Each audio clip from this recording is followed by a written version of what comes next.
Lero pa 6 May 2024 Boni Kalindo amene ndithu ndi president wa Malawi First People First akupitiriza kuyikapo maganizo awo pa nkhani imene ikumveka kuti akumbali aboma afuna athetse mulandu wa katangale umene akuwayimba wachiwiri kwa mtsogoleri wa dziko lino olemekezeka Dr. Saulos Klaus Chilima.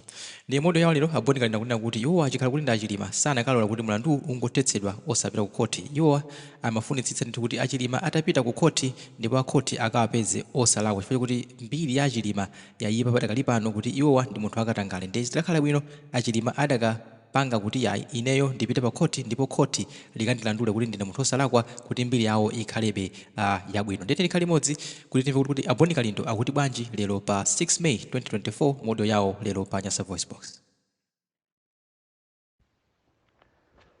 Lero pa 6 May 2024 ndirakwisa kwambiri ngati ine president wa anthu osauka muno Malawi ngati sindilankhulapo nkhani zimene zikumveka kuti boma la Malawi patapita sopano mezi 12 likufuna sopano lithese mulandu wa Vice President Dr. Saulos Chilima. Muno Malawi anthu andale sopano ayamba kulitenga zikoli ngati lawo komanso kuwatenga Amalawi ngati zisiru, business as usual, kulitenga zikoli ngati ndi dimba lawo lokuti azipangirapo ndalama komanso kumathana ndi anthu ena amene akuona ngati ndi maopponent awo amene angawaphumise nyumwa lawo kapena angawaphumise mpunga wawo. Mawu onena kuti mbiri ine ngati Boni Kalindo the DC, mawu onenedwa kuti mbiri ndi mawu abwino kwambiri makamaka ikakhala kuti mbiri ya munthuyo ndi yabwino chifukwa izi munthu umakhala nazo moyo wako wonse pamene anthu akukamba za iwe, pamene anthu akutchula zina lako, kodi mbiri yako iweyo ndi yotani. Ikakhala kuti mbiri yako ndi yabwino anthu amasangalala nawe, anthu amakulemba mu history pakana ana kumakaphunzira zabwino zimene iwe unapanga pa ziko lapansi. Koma mbiri, mawu okuti mbiri akakhala kuti mbiri iyo ndi yoyipa kwambiri, anthu amakhala nawe okuda kukhosi ndipo paliponse pamene angakuone anthu amakuda ngakhale kuti iweyo sunacheze nawo. Koma ngati mbiri yako munthu ndi yoyipa kwambiri, umatchuka ndi zoyipa kuti mwina iwe ndi wokuba, okupha anthu, munthu wowankhanza, mbiri ngati zimenezi anthu ambiri pa ziko lapansi samakhala nawe kapena samakuona ndi diso labwino. Umakhonza kumayenda pa nsewu koma anthu ndikumakutukwana chifukwa cha mbiri imene iweyo udapanga pamene uli moyo. Papita miezi yochuluka kuchokera pa 21 Juni 2022 pamene president wa dziko lino Lazarus Chakwera anapita pa TV, komanso osakhala TV imodzi koma ma TV osiyanasiyana pamene anakalengeza ndandanda wa anthu amene apezeka kuti ndi akatangale muziko muno. Pa ndandanda umene wa anthu mmodzi mwa iwo anali Dr. Saulos Chilima amene pa nthawi imeneyo adamulanda mphamvu chifukwa cha nkhani zakatangale. Idali nkhani imene idabweresa mafunso osiyanasiyana komanso ma reaction osiyanasiyana kuchokera kwa Amalawi. Amalawi ambiri amene atopa ndi mchitidwe wa ndale wakatangale anali osangalala kwambiri mayina a anthu amene watalengezedwa chifukwa ziko lino sopano lafika ziko la uchisiru limene andale angoba ndalama mmene angabere, ndipo kwa iwo walibe nazo ntchito. Ndipo mayina amene watatuluka anthu ambiri ankaona kuti chimene chindi chiyambi sopano chokuti ziko la Malawi lithane ndi mchitidwe wa uchisiru, mchitidwe wokuba, mchitidwe umene ukupangisa dziko lino kuti mankhwala azisowa muzipatala, ana aziphunzirabe m'mitengo, misewu yathu ikhale yoopsabe muziko muno, china chilichonse chikhale chonena kuti ndi cha ndale, ndipo anthu azikhalira kupempha kwa iwo. Koma zinali zodabwisa kuti mkatikati momulanda president vice president ameneyi mphamvu, zinali zodabwisa kuti president yemwe uja Chakwera uja adayamba pang'ono ndi pang'ono kumakhululukira anthu amene anali okuti ooneka kuti ndi azibale ake, komanso amene ali ooneka kuti akuwadziwa bwino, milandu yawo idayamba kumakhululukidwa. Ena amene anaba ndikukapasidwa magalimoto, ena amene anaba ndikumakhala kuti milandu yawo ili ndi ndalama zoopsa, president uja anayamba kumawakhululukira pang'ono pang'ono. Komabe mulandu uwu wa vice president unali ukupitirirabe ku khoti. Inali nthawi imene vice president watukwanidwa koopsa, ndipo mmodzi mwa anthu amene wamutukwana Chilimayo anamutukwanapo kumunyoza ndiye nali ine president wa amphawi. Chifukwa ine nde sinimanyengerera china chilichonse, sinimaona kuti uyu anali ndani, uyu ndi ndani, uyu ndi ndani, uyu ndi ndani. Ine nimangonena kungokhazula kuwayimirira Amalawi, chifukwa nkhani za chilungamo zimafunikira kwambiri, ndipo chilungamo timayenera tizichinena ndipo chiziyenda ngati madzi. Inali nyengo yovuta kwambiri ku mtundu wa Chilimawo, chifukwa ngakhale akazi awo akamayenda amatukwanidwa, azibale awo akamayenda amatukwanidwa, ndipo nthawi zina akati akafika ku khoti, MCP motumidwa ndi mapresidenti yawo kapena akuluakulu awo amatumiza anthu kupita ku khoti kuja ndikumakayimba nyimbo yonena kuti wabaweka usalire, wabaweka usalire, chifukwa nkhani zokhuzana ndi kuba kuno ku Malawi makamaka akuluakuluwa amakhala kuti akutetezana. Idali nkhani yoyamba kuno ku Malawi kumuona munthu wamkulu akumangidwa nkhani za corruption, ndipo Amalawi tinali ndi chidwi kwambiri kuti tiziwe tione kuti kodi mulandu umenewu utha bwanji, chifukwa umakhuza munthu wamkulu kwambiri, second in authority amene ali vice president wa dziko, ndipo anthu anali akuudikirira mulandu umenewu mpaka lero ndi chidwi kuti aziwe chilungamo. Koma tidaona mkatikati mwa milandu imeneyi kunena kuti maumboni anayamba kumakhala ngati sakubwera, ndipo ife amene timalankhulirapo timalankhula ndikumawuza Amalawi chilungamo, kunena kuti mulandu umene ukuonekera zikuoneka kuti pali china chake chachikulu chimene chizachitike kumsogoloko. Ine ngati prophet ndakhala ndikumanena kunena kuti mmene ukuonekera mulandu umenewu ndi pusipusi, anthu tikupusisana. Ngati asakupusisana Chilima ndi Chakwera, ndiye kuti Chakwerayo akufuna aziyanamiza Amalawi, chifukwa zinkaonekera kuti pali something fishy mmene umayendera mulandu umenewu.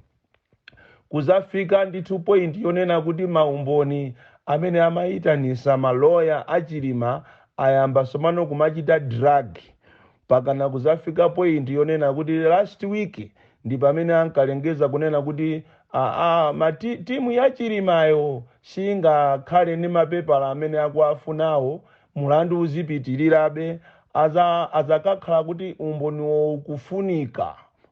ukufunika zimene zinali zodabwisa, azayitanisa umboni kapena azapita kuti akaone. Ndi pamenetu panakhota tugalu mchira, ndi pamenetu Amalawi anayamba kumaona kuti pena pake china chake sichili bwino, chifukwa munthu amene ankaoneka kapena akuoneka kapena akumveka kuti zinthu zizikumukhuza, iyeyo sakubwera ku khotiko, ndipo izi zinali zoziwikiratu. Ndi chifukwa chake ngakhale iyeyo, ngakhale vice president yo nthawi imene anapangisa press conference pa nkhani imeneyi, adanenaso kunena kuti nthawi yakwana yonena kuti nayenso president mphamvu zake zina zimenenso iyeyo adalonjeza pa kampeni kuti zichepesedwe, anali mwina atadziwa.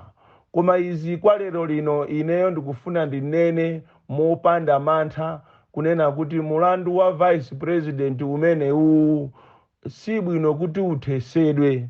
Ndipo ine ndikanakhala kuti ndine Chilima kapena ndine lawyer wa vice president yo andikanamuchita advise kunena kuti akane kuti mulandu umenewu usathe, chifukwa iyi ipereka ngati chizolowezi kwa anthu ena amene amapanga ndale zothana, kwa anthu ena amene samafuna kuonekera, chifukwa mulandu umenewu ukatha zikomera inde Achilima, koma munjira ina ziyapweteka Achilimawo, chifukwa mbiri ya Chilima inawonongeka kwambiri. Mbiri ya Chilima izakhalabe mu history kuti iyeyo ndi wokuba ngati angalolere kunena kuti mulandu umenewu uthesedwe.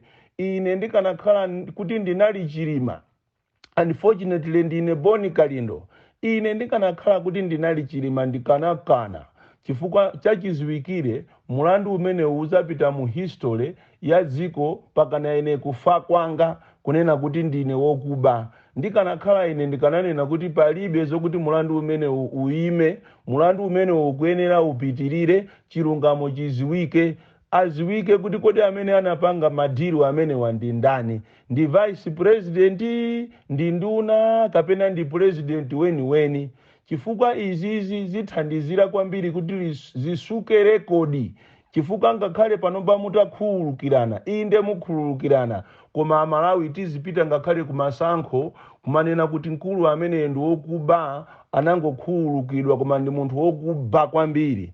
Choncho inu Achilima mukanakhala kuti ndinu dolo mene timakuziwirani, mukanauza maloya anu mulandu umene upitirire. Komanso ziwani ichi imene ikhonza kukhala filimu yokuti mumusukire wina wache mbale yache izioneka mbale yosuka pomwe wokuba ali iye. Komanso ziwani ichi inuyo mukapanga mistake yololera kunena kuti mulandu umene uthe, ndikufuna ndikusimikizireni mulandu sumatha.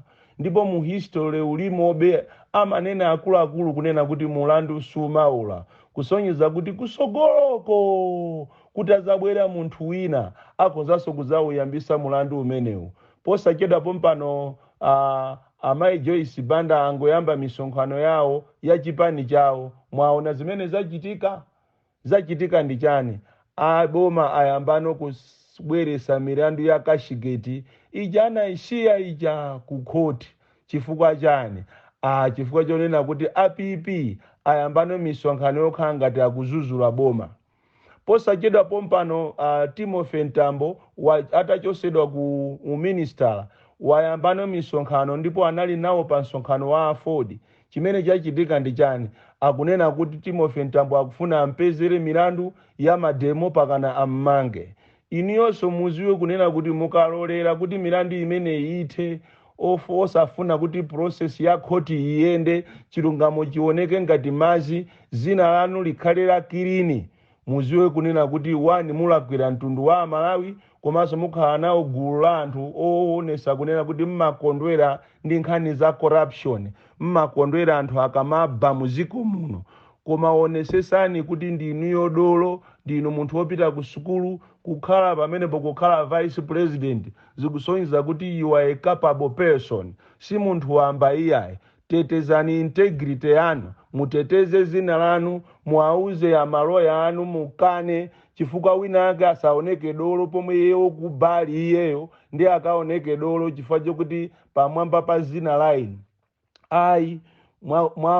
Vice president aziko linotu mwakumana nazo tu kufika mwinaso nthawi yokuti khala mupange jimu mmalephera, anthunso ndikumakambirana mma social media kuti kodi munthu ichi chikuchitika ndi chani, akusintha thupi lachetu silinali limeneli kapena akudwala. Chifukwa munthu ukamanamiziridwa zinthu umaondatu, munaondatu bwanatu.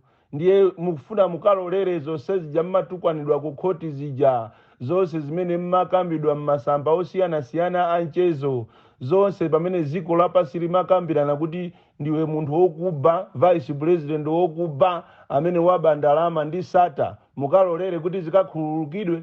Osalola zimene zokuti akakhululukireni lero mulandu akauthesi. imeneyo ndi mbiri imeneyo muti muyisankhe. Zili ndi inu mulolere muyivinikire mbiri yanu yonyasayi, anthu azayikambebe moyo wanu wonse kapena chilungamo chioneke. Lero zisaoneke zophweka lero pamene zinthu zayamba kuvuta kunena kuti zimene zizi zikukhuza munthu wina wache wamkulu nderero akavindikire akanamya kuti aye nkhani ya security yachani. Mmene amayamba milandu yosamaziwa kuti kunja kuno kuli security, ndipo security yake iyo kuti dziko la charity lopangira lati za security. Kunoko kuno angabwere kudzapangako nkhondo ni ndani, kuli chani kunoko kupatula kuba komweko. Andi akaneme kuti ati kufuna tithese mulandu wa Chilima chifukwa cha nkhani za security za uchisiru basi, kufuna kupusisa Malawi, kupusisa ndani. Palibe zimene zozo kukhala ineyo kuti ndine Chilima mulandu umene undikana ndinena kuti mulandu umene upitirire pakana chilungamo chiziwike ti Malawi amuziwe okuba weni osakhala za uchisiru zomanamizira kuti ati za security yachani. Anthu ena onse aja akhululukidwa, ndipo Amalawi mudziwe kunena kuti ichi ndi chiyambi cha kukhululukirana anthu andale. Kutereko onse amene ali pa ndandanda umene uja onse apita pchitifu, palibe ati amangidwe. Akanakhala kuti ndi anthu osauka ndi amene akanamangidwa, ndipo milandu yawo ikanathamanga kwambiri mmene iti zifika 2 weeks anthu onsewo ali mundende. Lero akufuna aboma azinamizira ACB kunena kuti ACB inathamanga kumanga Chilima opanda umboni. Ndiye uchisiriwo, mukamva uchisiru ndiye ndi umene wowo. Bon Kalendo, the DC, mwana woopsa kwambiri.